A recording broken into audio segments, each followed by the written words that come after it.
سورہ حدید کی جو آیت نمبر 16 ہے نا، اس میں اللہ تعالیٰ نے دیکھیں قرآن میں بہت جگہوں پہ اللہ تعالیٰ نے یا ایھا الذین یا ایھا الناس کہہ کے بات کی، یا جنرل بات کی گئی، اور کئی جگہوں پہ یا ایھا الذین آمنو صرف ایمان والوں سے خطاب ہے نا، ایمان والوں کو ہی وہ احکامات دیے گئے ہیں۔ یہ جو آیت ہے نا، اس میں ڈرایا گیا ہے مگر نہ منافقوں کو اور نہ کافروں کو، اس میں ایمان والوں کو ڈرایا گیا ہے۔ اکثر احکامات کے لیے یا ایھا الذین آمنو کہہ کے بات کی جاتی ہے کہ ایمان والو تم یہ کرو، تم یہ کرو، یہ کرو۔ اب یہ قرآن جو ہے، اس کی ترتیب بھی رسول اللہ کے زمانے میں، رسول اللہ کی زندگی میں ترتیب بھی نازل ہو چکی تھی۔ یہ ترتیب میں تھا قرآن، تو رسول اللہ دورہ کرتے تھے نا جبریل علیہ السلام کے ساتھ۔ تو دیکھیں اب یہ 27 پارے میں اللہ تعالیٰ کیا بیان کرتے ہیں، الم یعنی للذین آمنو، کیا نہیں وقت آیا ان کے لیے جو ایمان لے آئے کہ جھک جائیں دل ان کے۔ یہ ایک بہت بڑا، آپ کو پتہ ہے اللہ تعالیٰ کی طرف سے ایک ایک ایک ڈراوا ہے، اور ایک مسلمانوں کو ایک تنبیہ کی گئی ہے کہ اتنا کچھ پڑھ کے، اتنے احکامات سن کے، یہ سب کچھ دیکھ کے، کیا ابھی بھی وقت نہیں آیا کہ ایمان والوں کے دل جو ہیں وہ جھک جائیں۔ یہ حدید جو ہے، سورہ حدید مدنی صورت ہے۔ مکہ کی زندگی کے بھی اتنے سال گزر گئے، 13 سالہ مکی زندگی اور مدنی دور کے بھی بعد یہ نازل ہوئی آیت۔ کیا ایمان والوں کو ابھی تک ان پر وہ وقت نہیں آیا کہ ان کے دل جھک جائیں؟ کس کے لیے دل جھک جائیں؟ لذکر اللہ، اللہ کے ذکر کے لیے، اور جو نازل ہوا حق میں سے۔ حق کیا ہے؟ قرآن، کہ جو قرآن میں سے نازل ہوا، انسان کو ابھی تک یہ سمجھ مسلمانوں کو نہیں آئی کہ وہ ہم نے قبول کر لینا ہے، سمعنا و اطعنا۔ جو سن کر اطاعت نہیں کرتا وہ کون ہوتا ہے؟ ایون کہ اگر ایمان لے بھی آیا لیکن پھر بھی اطاعت نہیں کرا، وہ منافق ہے۔ اور منافق کے اس طرز عمل کی وجہ سے اس کا جو نور ہے وہ بالکل جلتا بجھتا ہوگا، اور آخر میں بجھ جائے گا اور وہ گر جائے گا۔ سب سے کم درجے کا نور پل صراط پہ جسے ملے گا، وہ اس کے پاؤں کے انگوٹھے میں ٹمٹما رہا ہوگا نا، تو کس کا ہوگا؟ وہ بہت زیادہ ایمان میں پختہ انسان کا ہوگا، وہ ایمان میں بالکل ویک انسان کا ہوگا نور، کہ جس کا جو عمل ہے وہ اتنا ہی تھا کہ بس وہ اسے اتنا ہی نور ملا، اور کچھ کیا گیا کہ وہ اتنا زیادہ نور چل رہا ہوگا۔ تو یہ ایک بہت بڑا ڈراوا ہے مسلمانوں کے لیے، مومنوں کے لیے جو ایمان لائے، کہ جو حق پہنچ گیا ہے، جو نازل ہو گیا، اللہ کا جو ذکر ہے، ذکر اللہ، اللہ کی کتاب ہے، اسے پا کے ان کے دل جھکتے نہیں، اور نہ وہ ہو جائیں ان لوگوں کی طرح جو دیے گئے تھے کتاب اس سے پہلے۔ پہلے کن کو کتاب دی گئی ہے؟ یہود کو دی گئی، نصارہ کو دی گئی، یہود و نصارہ یعنی کہ عیسائی بھی اور یہودی بھی۔ تو طویل ہو گئی ان پر مدت، یعنی کہ پھر ان کو نا نعمتیں دی گئیں، خوب دی گئیں ایک لمبی مدت تک۔ تو انسان کو لگتا ہے کہ شاید مجھ پہ اللہ تعالیٰ کا بہت کرم ہے۔ تو اللہ تعالیٰ بتا رہے ہیں کہ یہ مت سمجھو، اللہ کی جو کتاب آ گئی نا اس کا حکم مان لو، ورنہ تمہارے ساتھ وہی ہوگا جو پہلے اہل کتاب کے ساتھ ہوا، کہ ان پر ان کی مدت جو ہے وہ طویل ہو گئی تھی نعمتوں کی۔ نعمتیں ملتی رہیں لیکن انسان اپنا عمل ہی نہیں بدلا، آسمانی کتابوں نے ان کا عمل ہی نہیں بدلا، انہوں نے اس پر اطاعت کی نہیں جو احکامات ان تک پہنچے۔ تو پھر کیا ہوا؟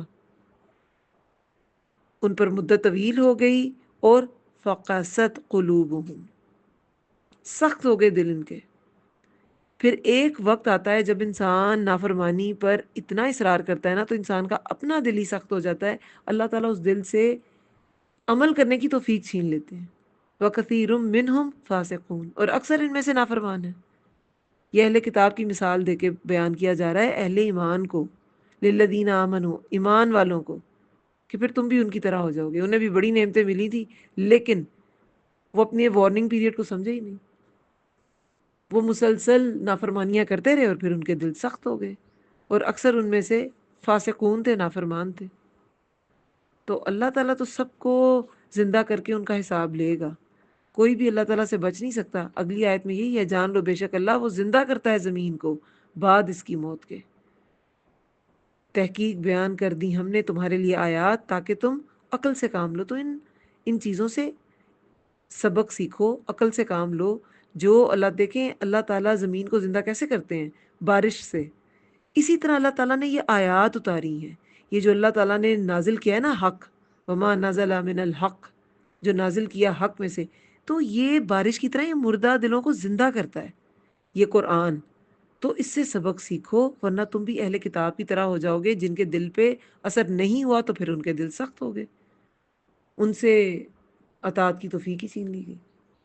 ٹھیک ہے، تو پھر یہ اس آیت کو ہمیشہ ذہن میں رکھنا ہے کہ ہم تو پیدائشی مسلمان ہیں، تو کیا ہم پر بھی ابھی تک وقت نہیں آیا؟ زیادہ تر لوگ جو ہیں اس گروپ میں وہ میرڈ ہیں، تو ابھی تک وقت نہیں آیا کہ انسان کا دل، مومنوں کا دل اللہ کے ڈر سے جھک جائے.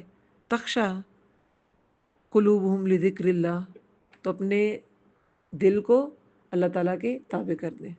میں نے سورہ شورا میں نا ایک حوالہ دیا تھا فضیل بن ایاز کا، کہ وہ کہتے ہیں کہ جب اگر کوئی تمہارے پاس شکایت لے کر آئے اپنے بھائی کی تو اسے کہو کہ معاف کر دو، یہ تقویٰ کے زیادہ قریب ہے. یہ سورہ شورا کی 39 اور 40 آیت جب ہم نے پڑھی تھی نا، تو اس میں میں نے بتایا تھا آپ لوگوں کو کہ اور اگر وہ کہے کہ میرا دل معاف کرنے کو برداشت نہیں کرتا تو کہو کہ تم انتقام اگر اچھے طریقے سے لے سکتے ہو تو ٹھیک ہے، نہیں تو تم عفو، یعنی کہ معافی سے کام لو. یہ جو فضیل بن ایاز ہے نا، یہ ان کا واقعہ ہے اسی آیت کے بارے میں. مجھے لگتا ہے فضیل بن ایاز ہی تھے، کیونکہ ہاں جی مجھے لگ رہا ہے کہ وہی تھے. بہرحال یہ صالحین میں سے کسی کا واقعہ ہے، اور مجھے کافی زیادہ نا امکان ہے کہ یہ فضیل بن ایاز کا ہی ہے. تو وہ نا ایک ڈاکو تھے پہلے، اور ڈاکہ زنی کے لیے وہ ایک گھر پہ چڑھے تھے. تو روشن دان سے نا انہوں نے آواز سنی، ایک شخص جو گھر میں بیٹھے تھے نا، وہ یہ آیت نمبر 16 سورہ حدید کی تلاوت کر رہے تھے. کیا نہیں وقت علم یعنی للذین آمنوا، کیا نہیں وقت آیا ان کے لیے جو ایمان لائے کہ جھک جائیں دل ان کے اللہ کے ذکر کے لیے. تو کہتے ہیں کہ وہ لرز گئے.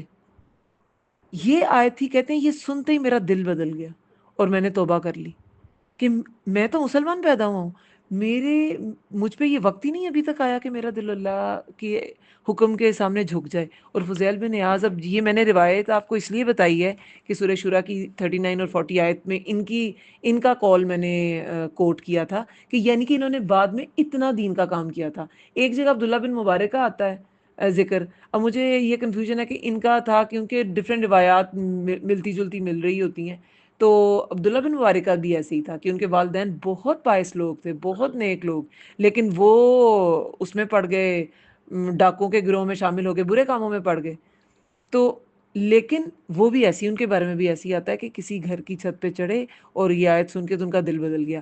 اب واللہ عالم، لیکن بہرحال یہ سلف صالحین میں سے کسی کا اوتھینٹک واقعہ ہے کہ ان کا دل بدلا اور وہ بعد میں. اور عبداللہ بن مبارک تو بہت علم والے وہ بھی تھے، بہت علم والے. تو بہترین احادیث ان سے انہوں نے جمع کی. جی، تو یعنی کہ یہ دل بدلنے والی آیت ہے.